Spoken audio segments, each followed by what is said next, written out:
Sound of Time, an inspirational program that captures insightful contributions of a guest personality within professional fields and politics to motivate the youth. Sound of Time also peeps into footprints of captains of industries who have made their marks in their chosen profession. Join David Ojo every Tuesday morning between 10 a.m. and 10:30 a.m. on OSBC TV channel 32, Star Times on 113, and Free TV. You can also join in our various social media platforms like YouTube and Facebook. Sound of Time, a roadmap to inspiring young professionals.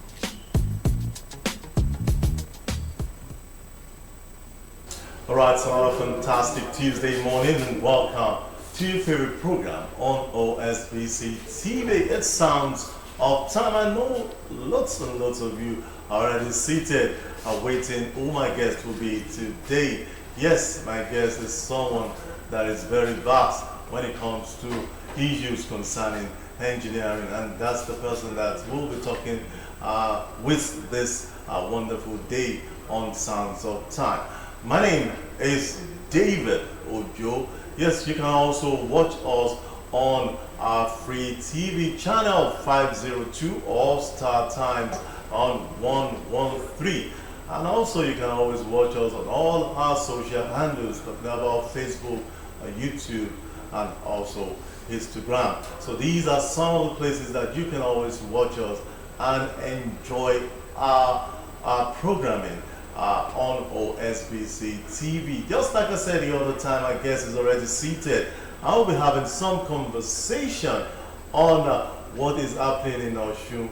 Yes, you want to know what actually is happening in Osun and beyond. We have loads and loads of things to talk about, and he's ready seated and will be giving us all these questions that are really begging for answers this wonderful morning for you to enjoy.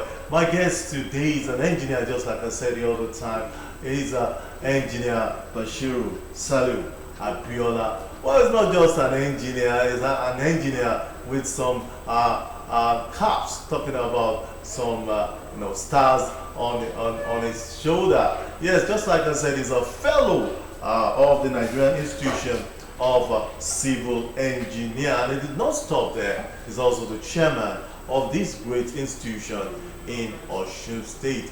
You're welcome to Sounds of Time. Good morning, moderator. Thanks for having me, and good morning to viewers at home. Yeah, good morning, and thanks for being here today. Yeah, we have a lots of things to talk about, and it's all about some of the ongoing projects in Osun State. All right, can you just put us through some of these humongous constructions of roads and bridges in Osun State? In fact, someone was telling me yesterday that it's quite unusual that in Ife that you see a bridge, one of its kind, and that's the first of its kind in Ife. So can you just put us through what's happening at the moment? Thank you once again. With regards to infrastructural development, in Osun, I think we give glory to Almighty Allah for giving us a talk and do governor. So who at the initial stage, during his 100 days in office, he launched a 100 billion naira infrastructural bond, so which he wants to earmark for infrastructural development in Osun, and that he has followed to the letter, not just about talk. So he has backed it up with action, and the action we can feel in all local governments within Osun.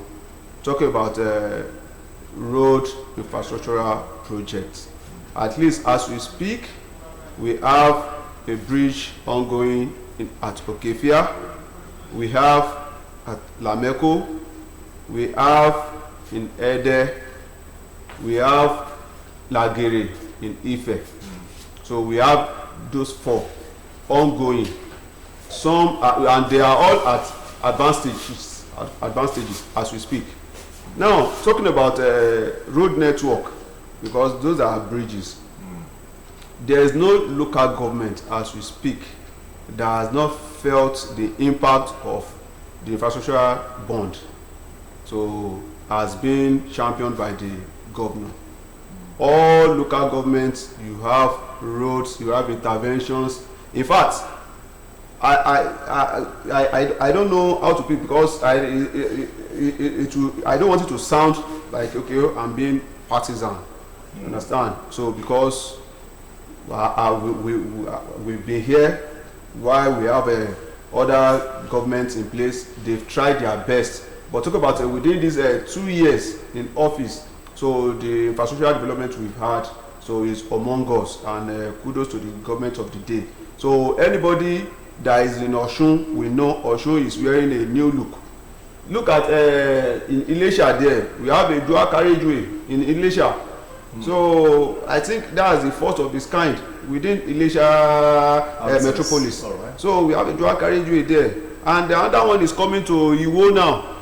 So in fact, the government is done with the 100 billion naira infrastructure, and the new one they are rolling out now. At the Ministry of Work, they are working on the bill. It's 150 billion naira infrastructure project. So the bond that is coming this time around, which means that's about 150% of what we've already have on ground.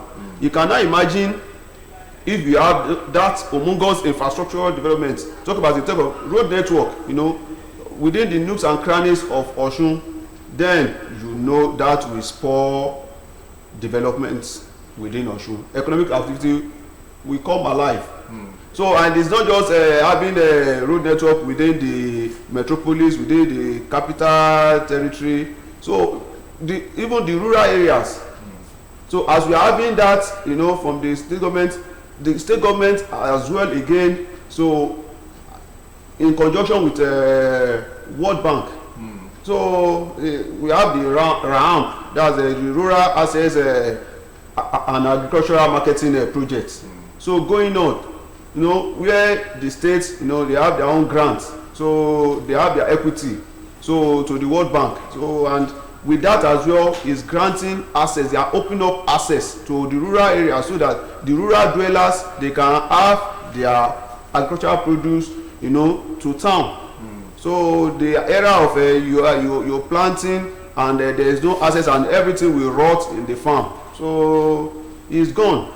So everywhere, everybody is now spanning to the bank. Everybody, even as we speak, even myself, I'm a farmer now. Wow. So I have, because yes, that's because there's access. So within 1 hour, so I can link my farm. So unlike before. So that interested me, you know. So for me to like, okay, let me even, you know, venture into farming. So because there is access. So when you have access, then everything is easy. All right, give us a better understanding of this new project that the government wants to embark on, the 150 billion naira structural bond. Yes, that wants to embark on. How is it going to benefit the people of Osun? Honestly speaking, it's going to benefit the people of Osun, because even the ones we already have on ground, so it has been beneficial as we speak.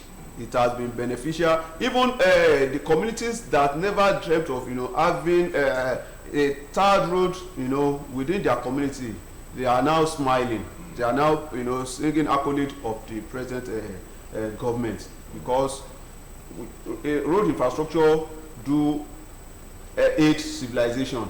Because when you have road network, government has no business in establishing factories, but just give them the road network, give them the basic infrastructure, then come back again. You see, you can imagine probably our mentality, and it is not our mentality, that it is natural. So once a road is open, I tell you, so you see development will start springing up along that road. You start springing up along that road. Now if what we have on ground, you are now having another one coming on board that is about 1.5 of the one you have on ground, then you can tell. So say by the time we will complete that as well, then the Osun would have wear a new look, and that is far better than even some of the states that we are looking up to within Nigerian context. All right, looking at the governor, looking at that infra plan and project, the 150 billion, a lot of people are saying that just 2 years more, can you do that in 2 years? Or is he moving up to taking it away from the next 2 years to the next 4 years? Honestly speaking, you know, like I rightly said, so the government is tested and trusted, and he has the right, you know, management team on ground. So like, and I do say it, so it may take like probably 3 months to plan a project or plan an event. So planning a project, the planning matters. So once you get it right during the planning stage, execution won't be an issue.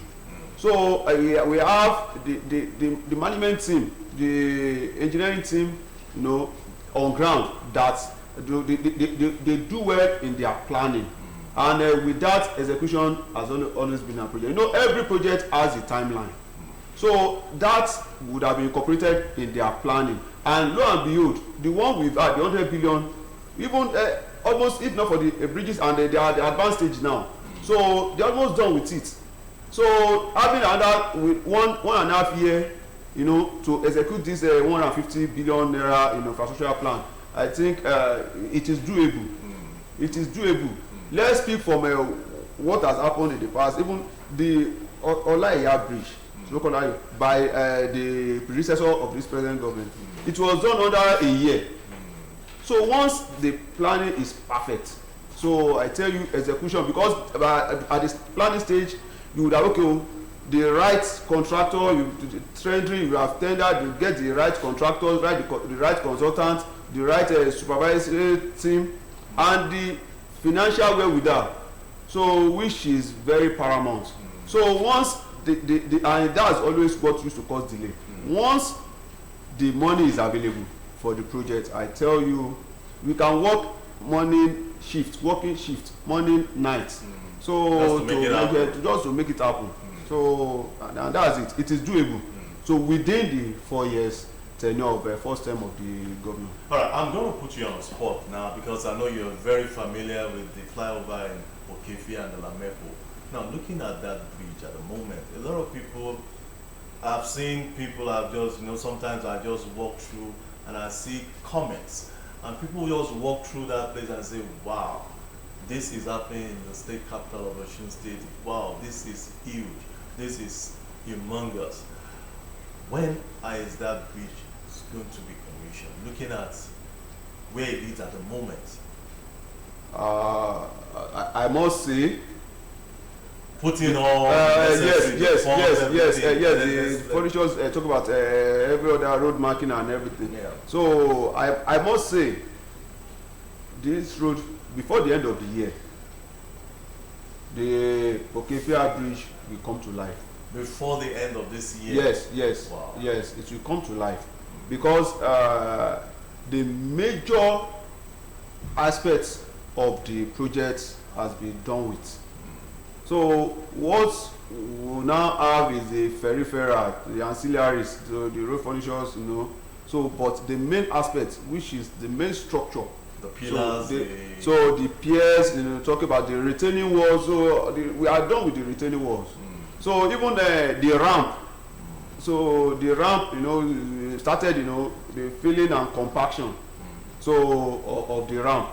So and once that is done, then the stone base will be applied and you know, compact again. Then you have your asphalt on it. That's the binding course and the wearing course. So the retaining walls has been done. So towards Salvation Army, 100% done.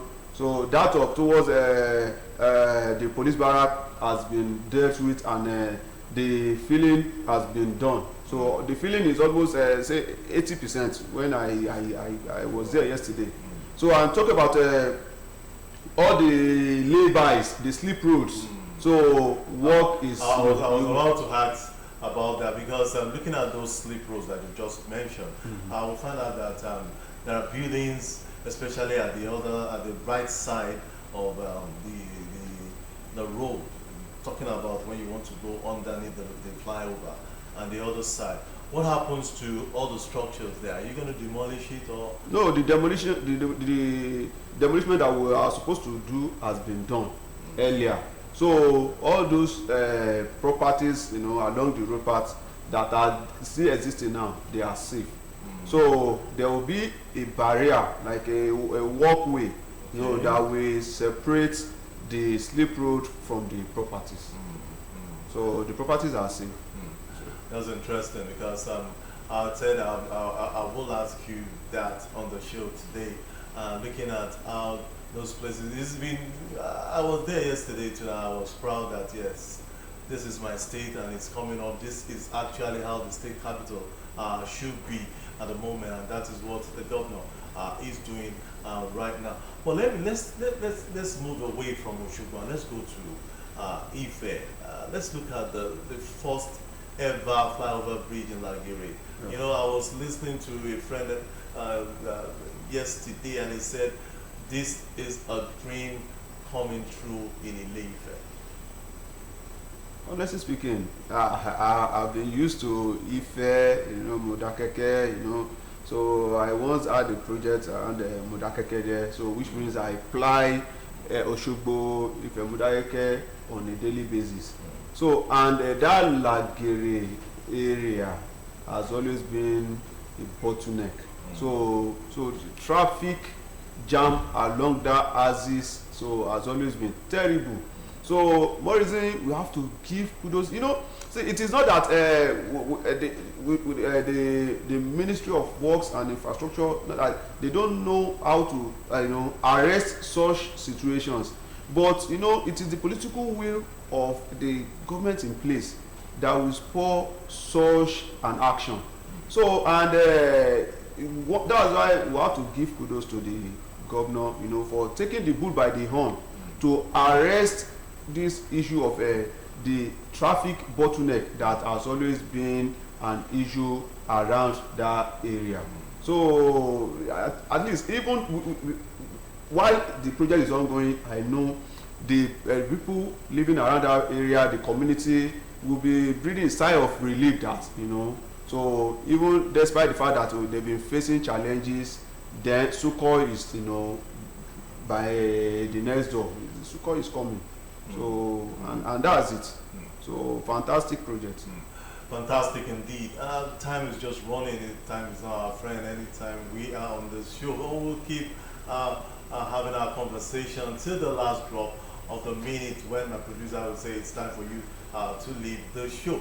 Let me now ask you, especially all this construction, or maybe let me start with this, then I'll probably go back.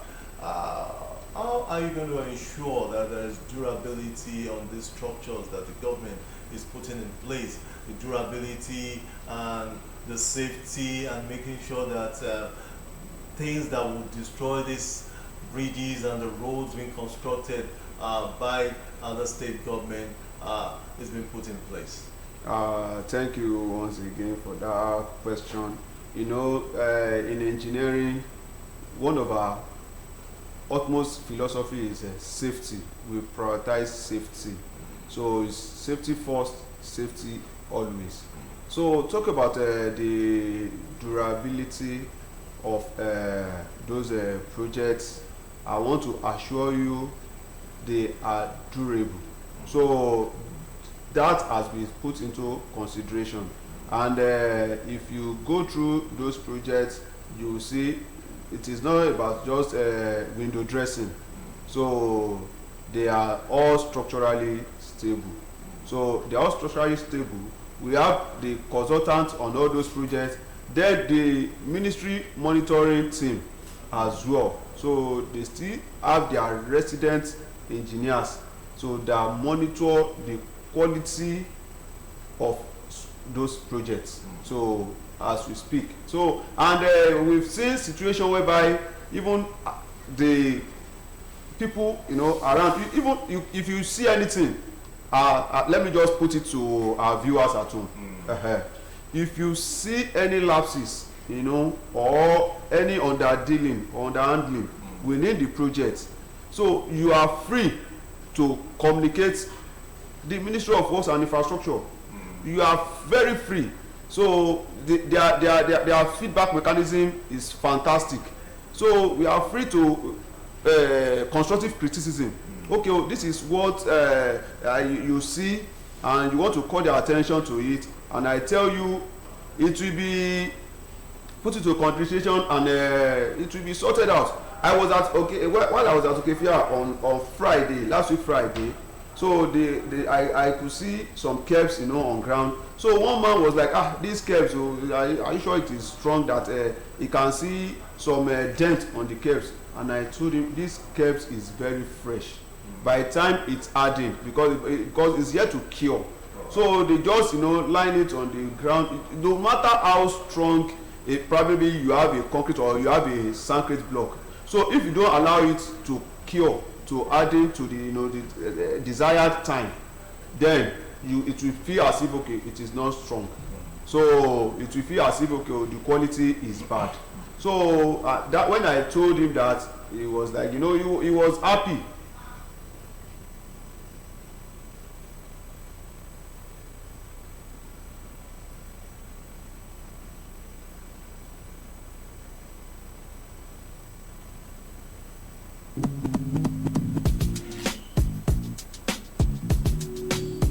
Sound of Time, an inspirational program that captures insightful contributions of a guest personality within professional fields and politics to motivate the youth. Sound of Time also peeps into footprints of captains of industries who have made their marks in their chosen profession. Join David Ojo every Tuesday morning between 10 a.m. and 10:30 a.m. on OSBC TV channel 32, Star Times on 113, and Free TV. You can also join in our various social media platforms like YouTube and Facebook. Sound of Time, a roadmap to inspiring young professionals.